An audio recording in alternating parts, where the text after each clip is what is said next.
I just sell when I the young ones. I sell the young ones. I always sell, almost twice a year. Twice a year. It gives birth twice a year. So I sell them more.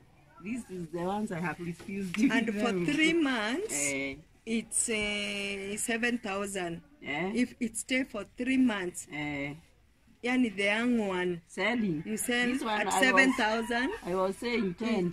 This 10. This ones, not 7.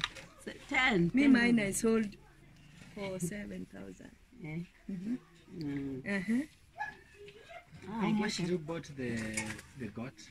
This it was a group one. We contributed 1,000 and give the first young one, female one, passing on. Okay. That's what we did.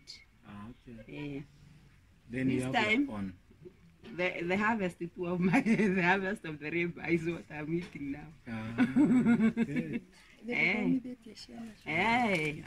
I've educated 4 have finished from 4, and I'm having 2 in primary, the small ones.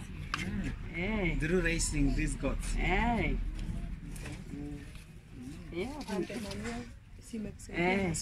Plus manure there on the farm is full of sumaviki.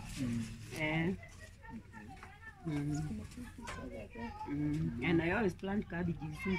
This. I just cabbage. I do the what do we say? This cook. Sour.